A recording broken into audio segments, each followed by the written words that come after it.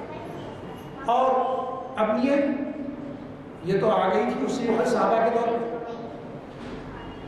ایک صحابی ہے عبداللہ ابن عمر بن عاص، یہ حضرت عبداللہ جو ہے حضرت عمر بن عاص رضی اللہ عنہ کے صاحبزادے، یہ بھی صحابی ہے حضرت عبداللہ۔ یہ حضرت عبداللہ کا معاملہ الگ، عمر بن عاص رضی اللہ عنہ کا معاملہ۔ عمر بن عاص جو 3 بڑے پولیٹیشنز ہیں عرب کے، چھوٹی کے اس میں سے بڑے کنکر فاتح، زبردست جنگجو، ہے عبداللہ کا معاملہ ہے ترک دنیا، رات بھر مسلح پہ کھڑے رہنا، مسلسل روزے رہنا، بس روزہ ہی روزہ، آج روزہ کل روزہ، پرسوں روزہ، پھر روزہ، پھر روزہ۔ ایک بار ان کے دوست جو وہ بھی بڑے صحابی تھے، انہوں نے ان کی بیوی کو دیکھا، پھٹے پرانے کپڑے بالا بکھرے ہوئے، پوچھا کیا حالت بنا رکھے بہنا؟ تو کہا تمہارے دوست کو ذرا سمجھاؤ، میری طرف توجہ ہی نہیں دیتے، تو ذکر میں، عبادتوں میں، روزوں میں لگے رہتے۔ انہوں نے حضور صلی اللہ علیہ وسلم سے شکایت کی، اللہ کے نبی عبداللہ بن عمر بن عاص کا یہ حال ہے۔ حضور نے بلایا، ڈانٹا اور فرمایا کیا تم مجھ سے زیادہ اللہ سے ڈرنے والے ہو؟ میں بیوی بچوں کا بھی ادا کرتا ہوں اور جسم کا بھی تم پر حق ہے، بیوی بچوں کا بھی حق ہے، میں ادا کرتا ہوں سب چیزیں، رات میں کچھ دیر سوتا بھی ہوں، کچھ دیر پھر جو اللہ کی عبادت بھی کرتا ہوں۔ ایک اعتدال کی روش یہ بتائی گئی، کیونکہ ایکسٹریم ہو گیا تھا ان پہ نیکی کا جذبہ، یہ سب یہ دنیا چھوڑ دی۔ پھر اور ایک حدیث ہے وہ بھی بخاری شریف، 3 صحابہ، تینوں کا نام عبداللہ، حضرت عبداللہ ابن مسعود، حضرت عبداللہ ابن عباس، حضرت عبداللہ ابن عمر رضوان اللہ تعالیٰ علیہم اجمعین، تینوں حضور کے حجرے پہ آ کے دستک دی۔ ام المؤمنین بھی عائشہ رضی اللہ عنہ حجرے میں شاید حضور تھے، وہ اس وقت اتفاق سے نہیں تھے جب چلے گئے تھے، تو آ کے پوچھا ام المؤمنین کھٹکا کون، ناک کرنے کے بعد تو پوچھا کون اندر سے دبا لیتے، بولے کہ ہم، تو بولے کیا معاملہ؟ تو فرمایا کہ جو ہے یہ نبی کریم صلی اللہ علیہ وسلم تشریف فرمایا، تو کہا نہیں۔ پھر وہ بازو کے ٹھہرے دروازے کے، اور تینوں نے بات کرنا شروع۔ ایک نے کہا کہ میں دائم الصوم، ہمیشہ روزہ ہی رہوں، تو روزہ نہیں چھوڑا۔ ایک نے کہا یہ بیوی بچے یہ سب عبادتوں میں خلل، ایک پیٹ ہے کیسا بھی پل جائے گا، یہ 8 10 15 کہاں سے پالیں گے، یہ سب عبادتوں میں خلل ہوگا، محنت کرنا پڑے گا اس کے لیے، سب چھوڑ کے عبادتیں کروں گا، شادی سے کروں گا۔ تیسرے نے کہا کہ میں رات میں کبھی اپنی پیٹھ بستر کو نہیں لگاؤں گا، ہمیشہ کھڑا رہوں گا اللہ کی بات۔ چلے گئے یہ، اور ام المؤمنین یہ باتیں ان کی سن لی۔ اس کے بعد جب وہ تشریف لائے حضور صلی اللہ علیہ وسلم، تو پوچھا کوئی آئے تھے؟ تو ام المؤمنین نے فرمایا فلاں فلاں، کیونکہ جانتے تھے تینوں کو، فرمایا تینوں آئے تھے، اور اس طرح گفتگو کر کے حضور صلی اللہ علیہ وسلم نکلے اپنے حجرے سے، اور حضور صلی اللہ علیہ وسلم کے چلنے سے لوگ پہچانتے تھے کہ حضور اب کچھ ارشاد فرمانے والے، سیدھا مسجد نبوی تشریف لے گئے اور ممبر پر چلے۔ صحابہ جمع ہو، وہ تینوں بھی آ گئے، پوچھا فلاں فلاں خیر تم لوگوں نے کیا نہیں کہا؟ فرمایا کیا تم سب پہ اللہ سے زیادہ ڈرنے والا، اس کی عبادت کر رہا۔ اور جنہوں نے کہا تھا کہ شادی نہ کرو، ان سے کہا وہ آئے جو وہ حدیث جو خود پہ نکاح کے موقع پہ پڑھتے، النکاح من سنتی، نکاح کی سنت سے شادی کیا۔ پھر وہ جو ہمیشہ روزہ لینا چاہتے تھے، ان سے کہا کہ دیکھو میری بیوی بھی ہے، بچے بھی ہیں، ان کے حقوق بھی ادا کرتا ہوں۔ پھر ان سے کہا فمن رغب عن سنتی فلیس منی، جو میری سنت کی طرف رغبت نہیں کرے مجھ سے نہیں۔ پھر فرمایا میں نے آپ کو سنتا بھی وہ کچھ دیر اللہ کی باتیں کرتا ہوں۔ فرمایا تمہارے جسم کا حق ہے، اس زندگی میں اللہ نے دیا، اس کا ایک حق یہ ہے کہ جو اس کو آرام بھی دیا تھا جسم کو، اور پھر تم بیوی بچوں کا بھی حق ہے تمہارا۔ لیکن یہ نقطہ نظر کہ نہیں ایسا نہیں ہونا نہیں ہے۔ ایک دوسرا ہے سبھی دنیا ہی سب کچھ ہے، جتنا چاہے دنیا کو کما لو، حلال حرام کا کوئی خود نہیں، بس جانوروں کی طرح اس دنیا میں ٹوٹ پڑو جہاں موقع ملے۔ یہ ایسا نہیں ہے۔ فرمایا گیا الدنیا مزرعۃ الآخرہ، حدیث ہے دنیا آخرت کی کھیتی ہے، جو ایسا کرو گے آخرت میں بھی سب ملنے والا ہے۔ ہمیشہ وہ زندگی پیش نظر ہے دنیا میں رہنے کے باوجود کہ وہ زندگی جس میں جو ہمیشہ ہمیشہ کی اس کے کامیابی کا دار و مدار اس زندگی پر ہے. یہ زندگی جیسے گزاریں گے ویسی معاملہ ہوگا. اب صاحب رات دن گانوں میں تھا, کبھی کلمہ زبان سے نکلتا نہیں تھا. اب آخری وقت کلمہ گانے کے لیے وہ گانے یاد آئیں گے. جب دیکھو گالی گلوچ دیتا تھا, لوگوں کے دل توڑتا تھا. آخری وقت کوئی دل توڑنے کی باتیں کرے گا, گالی گلوچ دے گا. پھر زندگی کا کامیاب ہے.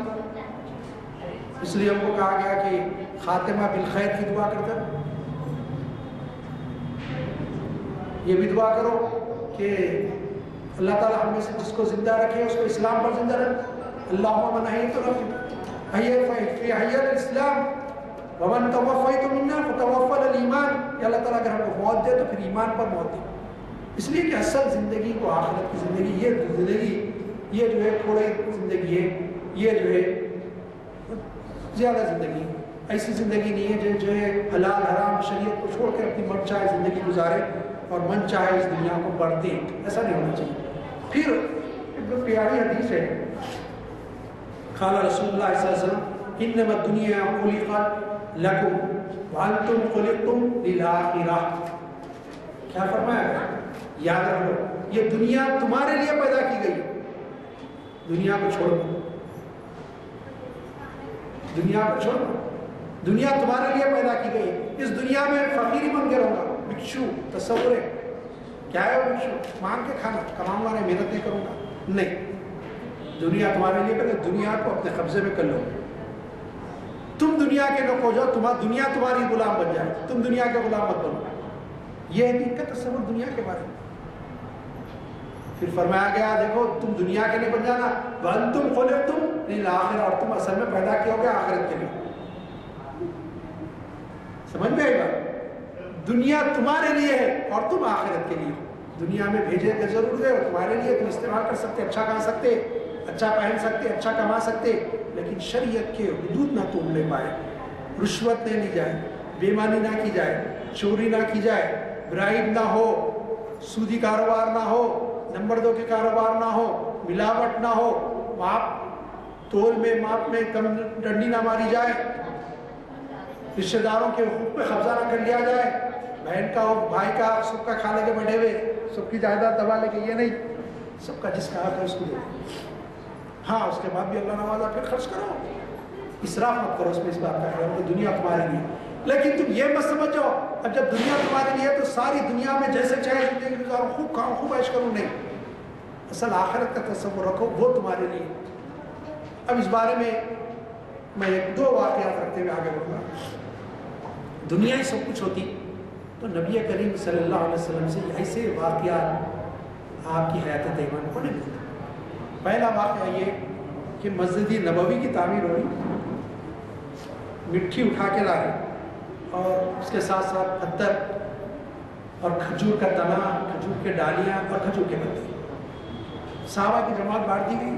نبی کے سامنے مٹی اٹھانے والوں کے ساتھ ہو گئے, اٹھانے لگے, سب گرنے لگی. صحابہ نے کہا کہ نبی ہمارے ماں باپ آپ سے ہوگا, تشریف رکھیے, ہم ہیں نا.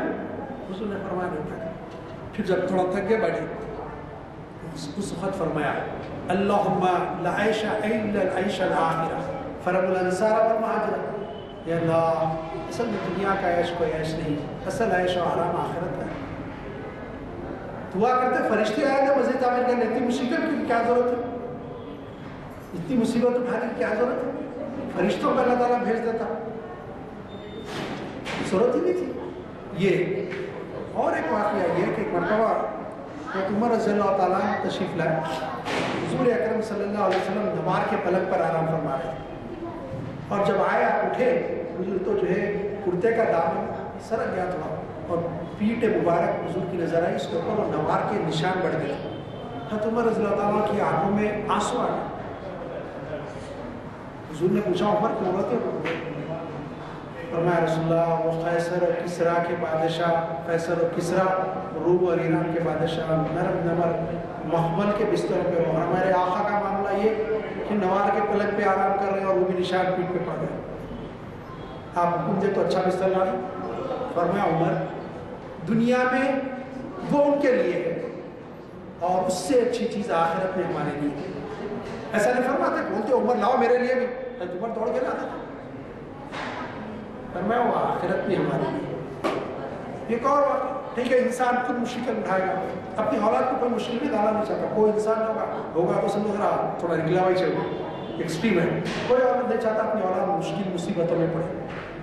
ہاں تربیت کے لیے کچھ مشکل دے رہا وہ الگ بات ہے, ورنہ کوئی اولاد نہیں.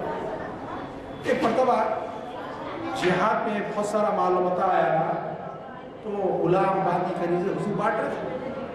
جس صحابہ کو ضرورت تھی آ کے مانگتے تھے حضور دیتے تھے. حضرت علی رضی اللہ تعالیٰ نے گھر تشریف لائے اور خاتون جنت بی بی فاطمہ الزہرا جو خواتین کی سردار جنت تھی, حضور سب کی چہیتی صاحب نے ان سے کہا فاطمہ کیسا چلے جاؤ شوہر, تم جاؤ اپنے باپ کے پاس اور مانگ لو رسول اللہ صلی اللہ علیہ وسلم سے, ان کے پاس بدکنیز غلام آئے ہوئے ہیں. ایک بار غلام مان لو, چکی پیستے پیستے ہاتھوں پہ گھٹے آ گئے, مشکیزہ اٹھاتے ہوئے گھوڑے پہ جو نشان بڑھ گیا. جاؤ تکلیف خود اٹھاتی ہو گھر کی خاطر جاؤ. آپ گئی, وہ کافی مرد تھے, آپ کو شرم حیا آئی ان کے سامنے مانگنے کے لیے, واپس آ گئی. حضور کی نظر پڑ گئی. حضور جیسے ہی وہ معاملہ ختم ہوا پورا تقسیم کا, حضور آئے اور آ کے فرمایا بیٹی کیا بات تھی جو تم آئے تھے اور کچھ بتایا بغیر چلے گئے. تو فرمایا علی نے مجھے کہا تھا تو میں اس لیے حاضر ہوئی تھی کہ کچھ مانگ لو, یہ تکلیف ہے, گھنٹے آ گئے ہیں اور یہ معاملہ ہے. ایک غلام یا کنیز مانگنے کے لیے آئی تھی. اور پھر کیوں نہیں مانگی, تو کہا کہ شرم حیا آئی, سارے مرد بیٹھے ہوئے تھے اس لیے واپس آئے.